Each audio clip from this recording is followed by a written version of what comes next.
Bienvenue mesdames et messieurs, merci encore dans le monde on a toujours dans le cadre de ma solo et Mboka Nabiso. Rentrée scolaire dans quelques jours na Kinshasa, Penati,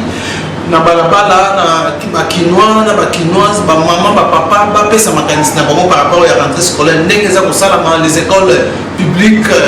ndenge tout ba école à l'État, ils ont école comme gratuite,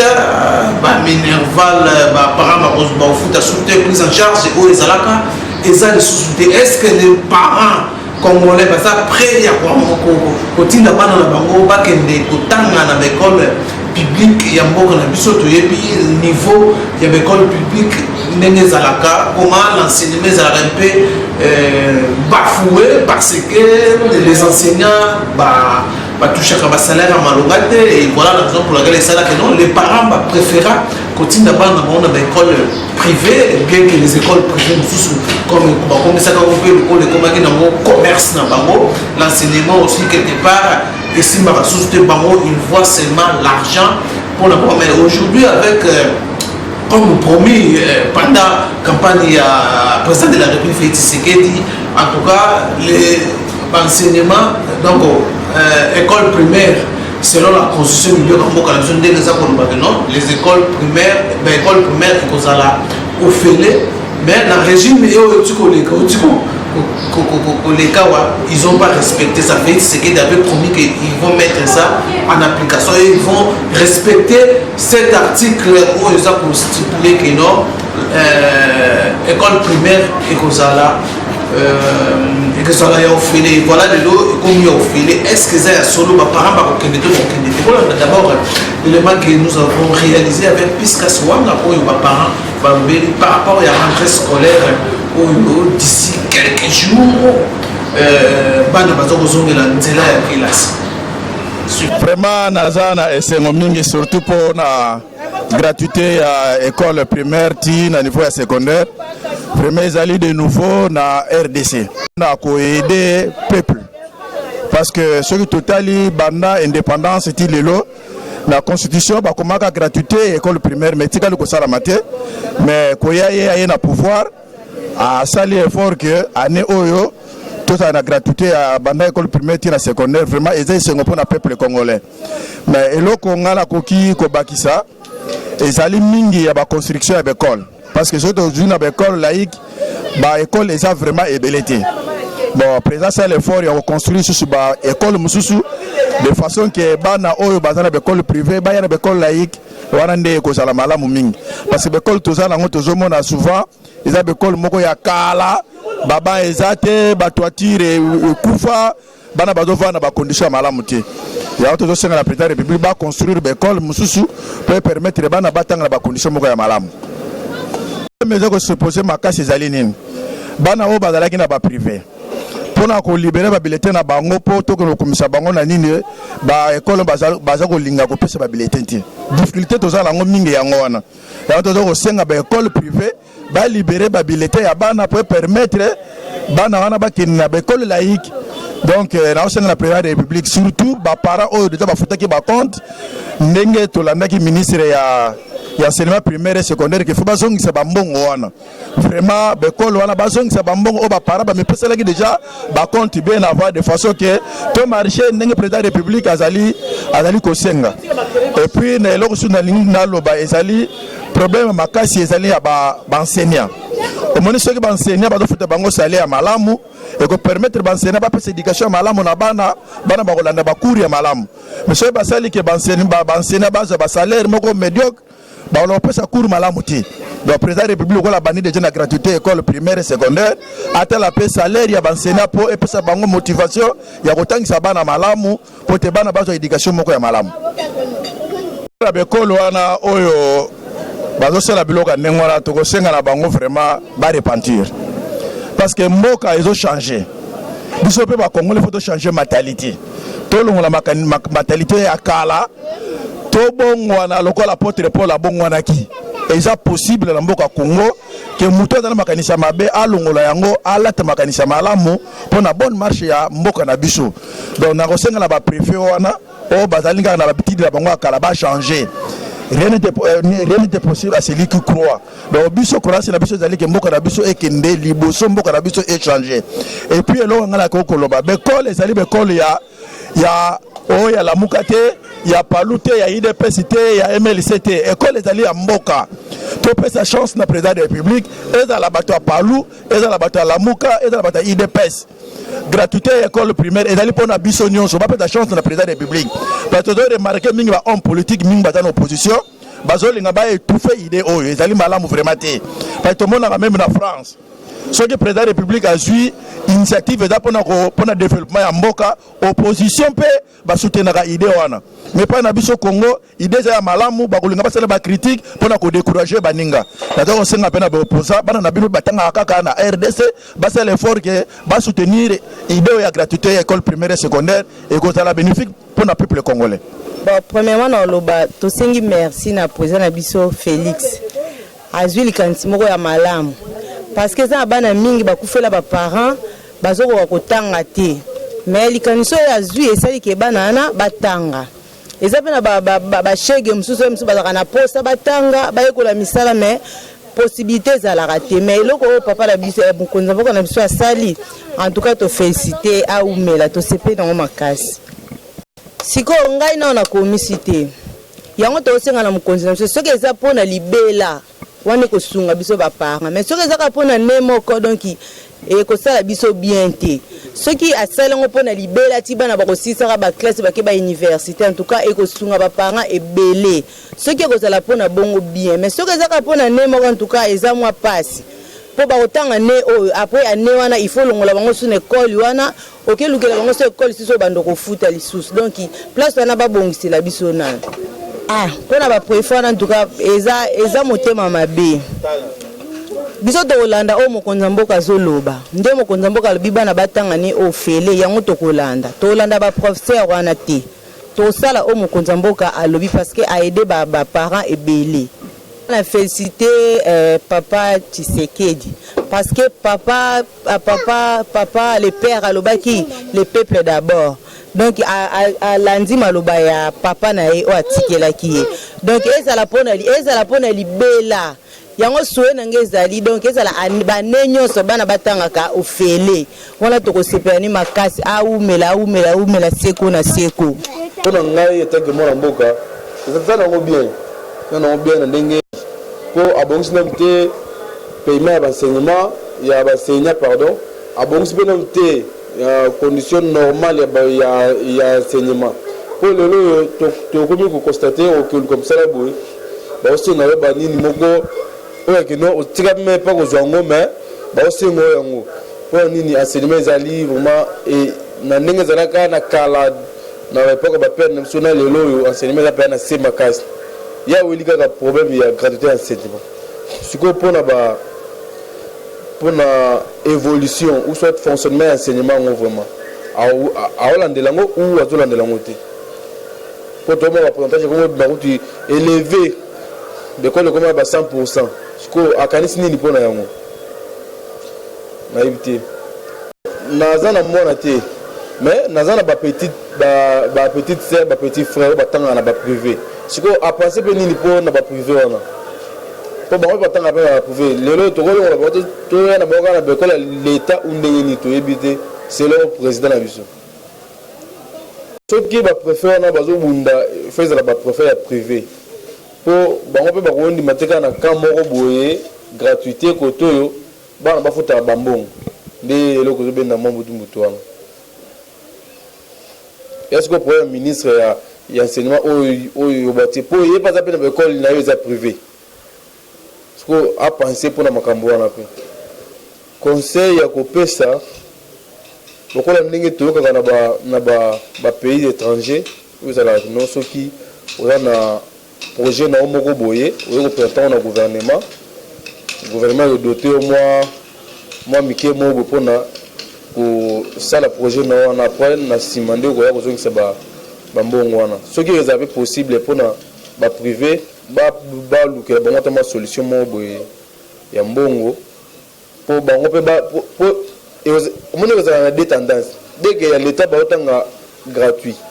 pour ba ko l'état na mingi te na pays l'école était belé à privé. Dès qu'il y a l'État, va autant gratuit. C'est quoi, va privé au monde, ça là, de toutes les façons, va match on a bon n'engagé zalaki et match sur mon et bon match. Faut va vendre peut-être nous bango mi balé on a nous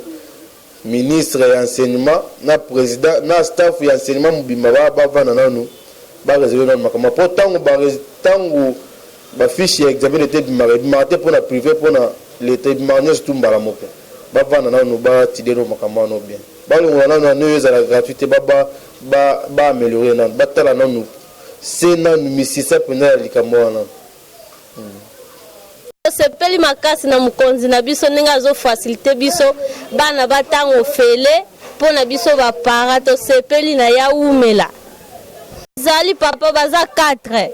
na 4 wana so te monitor futa minerva to kokate to kata na to lala banzala na ndako ngwana to lingi batango fele tina suka tiba ozo ba pape na bangu ndabo bazana mayele te emsu bango bazana mbongo na bango me biso moto za na mbongo ezate papa président azo facilité biso poto futa ofele ye moko ayebi pona nini. Bon en fait l'idée là vraiment d'abord premièrement la CPL makasi la CPL parce que biso quand même dans déjà te bénéficier qui na ngoté mais du moins au balandi biso tu va bénéficier là. C'est une bonne chose pour la biso pour la République parce que c'est la toute première fois et nous quoi bongo et ça la mboka la biso. Alors chaque fois tout le monde a question de décision. Tout basé mesure mo boye application ngo za problème. Et parce il faut pas ça sens ya quoi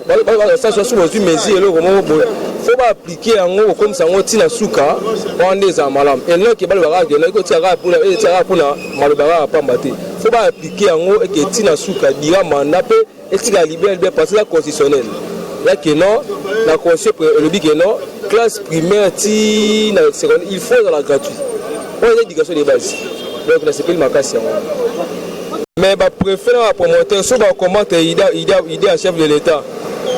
mais on a d'abord qui muté à mabe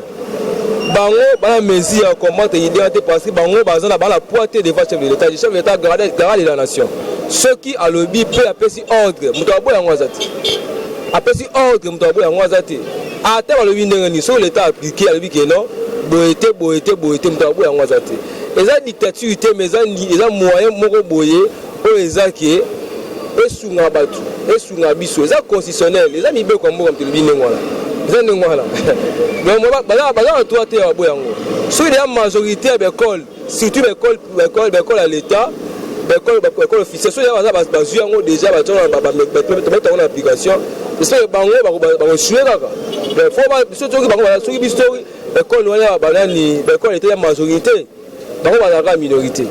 nga mpona nga na sepeli mpona esalama te na mboka na biso banda tobotama ti tokomi lelo na eza mbala liboso eloko président asali tosepeli eza bien ndenge classe batie école primaire eza lofele mpo bana ebele bakili te bazoko foutre bana ba minerval te mwana ko banda ne bandeli na katikati ya kati classe po papa asalaka te aza na salaire malonga te mais idée pa nani président azwi eza kitoko so penza balandela yango penza balandela yango penza na baekole nyonso bana bafuta te ezala penza bongo esala biso bien esala bien mboka momba tozala na esengo eti na part na nga nazala mwana aza na école primaire te na regrette penza na regrette makasi donc nga nazala mwana aza na école primaire te nazala na mwana azala na humanité donc baninga o bazwi chance wana tosepela na bango kaka elongo po eza lokuma mboka na biso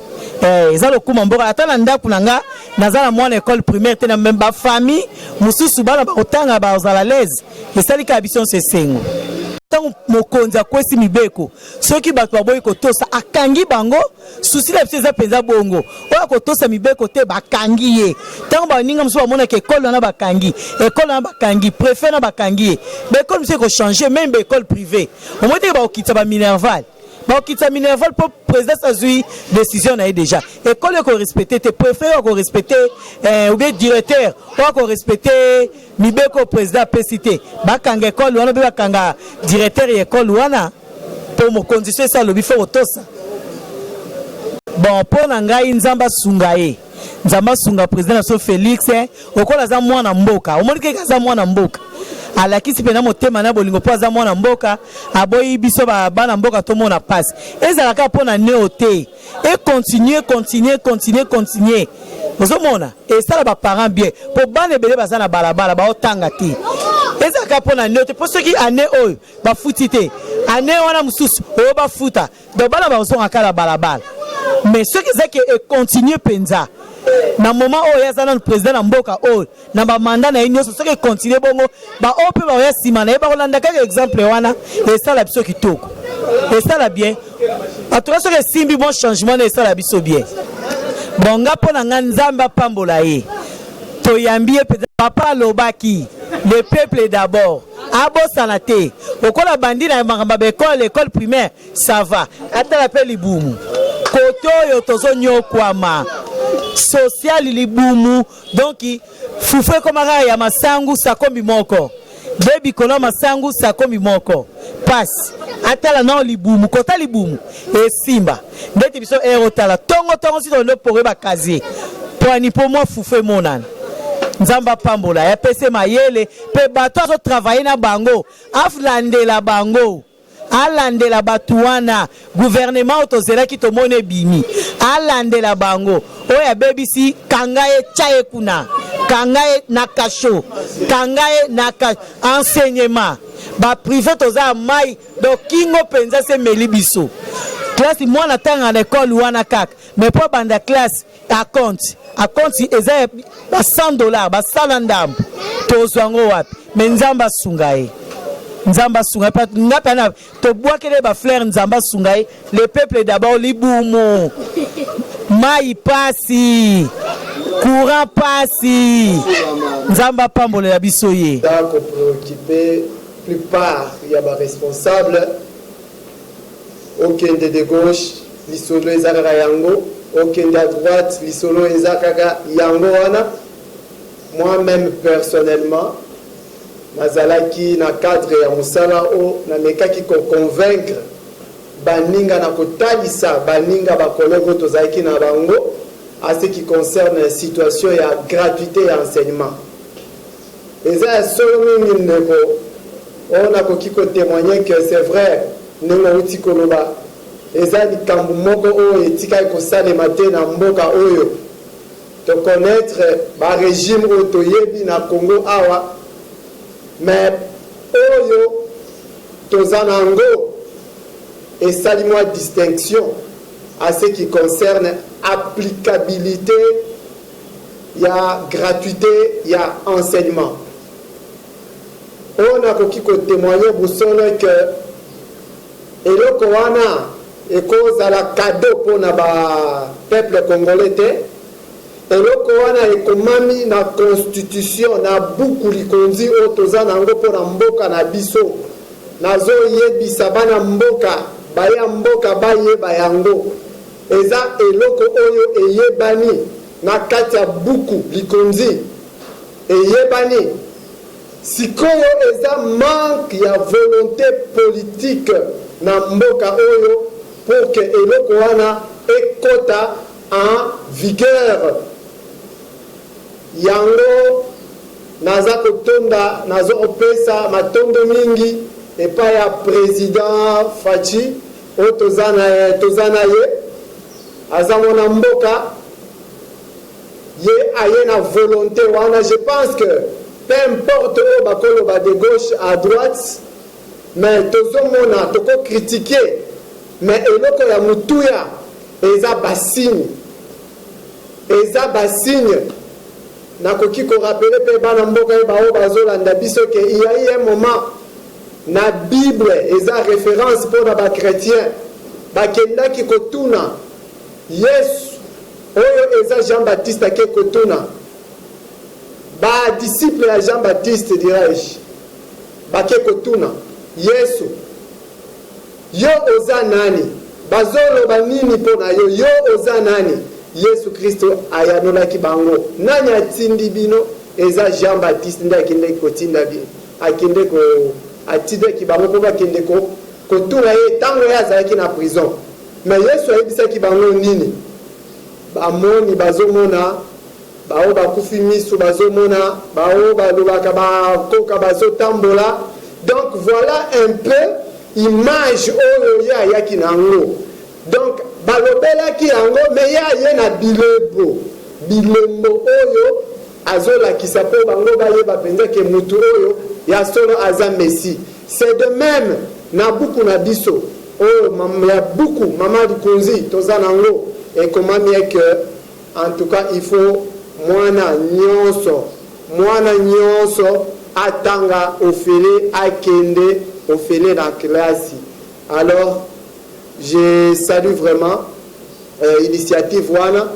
mais hélas tosengi eke ezala eloko moko oyo ekoki koloba de gauche à droite te, mais tozo saluer et tozo accompagner na biso ba parents peuple congolais nyonso tozo accompagner président de la République na gouvernement na ye de manière à ce que eloko wana ezala effectif, parce que tozana baini ya mboka o bakosala de toutes les façons que bakota de gauche à droite enseigner babanda grève biloko nini par manque et applicabilité eloko wana. Alors na sengi na peuple congolais asalini a accompagner moment. En tout cas nous saluons vraiment l'initiative wana, nous saluons la mise en œuvre il y a constitution, donc il y a linéaire à constitution autour de ma voix. Bosolo ndeko on a koki ko témoigner na bosolo nyonso ngai nanu nazwi mwana akokisi age akokende kelasi ya l'état te. Voilà bosolo. Alors pona ba parents mususu oyo ezana ba mususu baza ko douter, certes ezosala ba débat, mais à cela toza ko tirer attention ya ba konzi ya mboka na biso et que bavure moko ekoti kote kuna pona nini na lobi boye, parce que po okomisa mwana na yo na kelasi ya l'état ekomi problème ya kanyaka, pesa kanyaka na directeur, pesa kanyaka bakomi kosenga ba $20 pour l'inscription. Des fois on l'équipe on a balobi place et si je pense que ça ce sont ba réalité ou ba parents bazokuta nango sur le terrain. Donc c'est un peu ça, mais pour le reste en tout cas tous on accompagner le gouvernement de manière à ce que je pense que ça exercice à liboso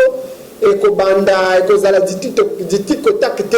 C'est vrai, certes tokokutana mwa mikakatano na kati kuna, mais hélas tozali mwa mitema munene ya kofungwama pour que eloko wana ekoma des années et des années. Oyo eza chaîne respectable et surtout ceux qui tozo leka, ceux qui bozo ya epana biso toza ko hésiter te ko pesa bino ba réponse ezo uta penza na kati ya mitema na biso. Nazo yanola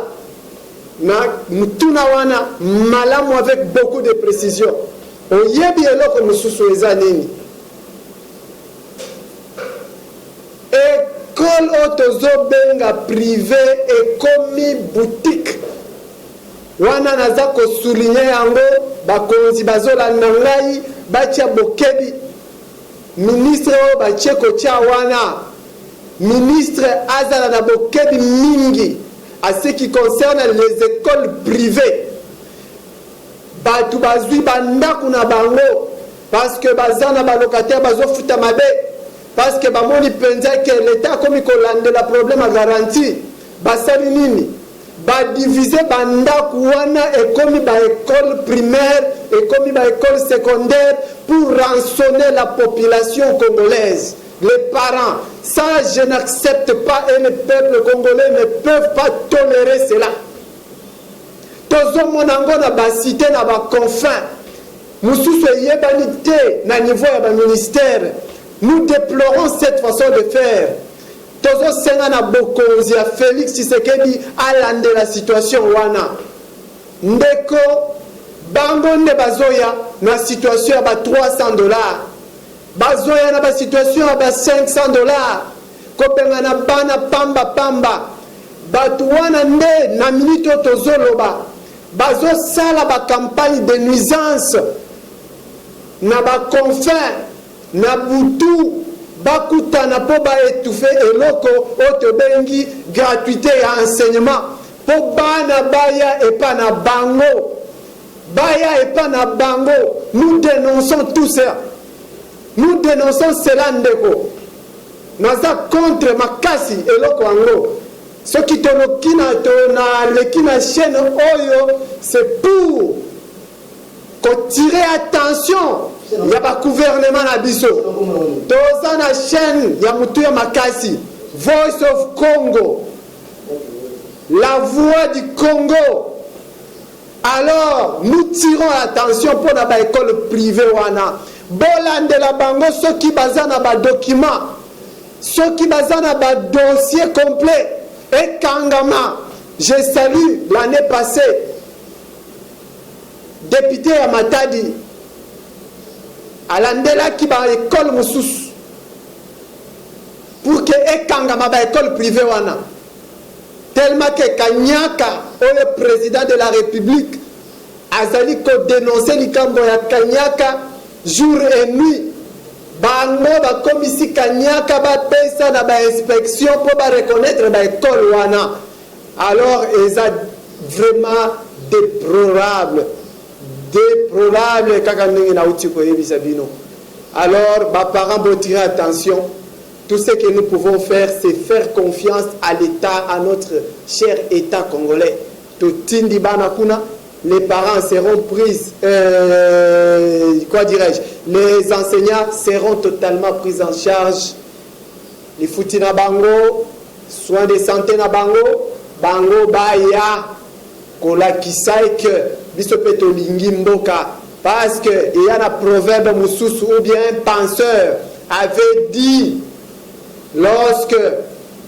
vous amenez un enfant à l'école, c'est un prisonnier que vous faites sortir de la prison. Merci. Il y a par rapport à la rentrée scolaire, si les parents surtout la condition, les conditions, je parle, les conditions dans lesquelles les Congo traversent. Nos parents, nous ne savons pas, ils ont bénéfique pour que moi, je traîner encore dans la balabala. Moi, je suis au long du boulevard en train de vendre de l'eau. Donc, les parents sont obligés de retirer dans mon année. Nous allons aussi descendre dans quelques écoles où il y a l'État. Malgré, parce que les écoles catholiques, sont un peu réticents, mais selon les informations, les écoles catholiques, ils ont vraiment. Et on peut baser la marque dans des bazars donc dans la ligne on respecter surtout chef de l'État déjà le bâti donc il faut la gratuité et ça là l'enseignement. Donc quand moi je vous dis merci merci aussi na piscasi wa mawe azalaki wana dans le cadre toujours ya chasser les informations tout à l'heure na numéro mususu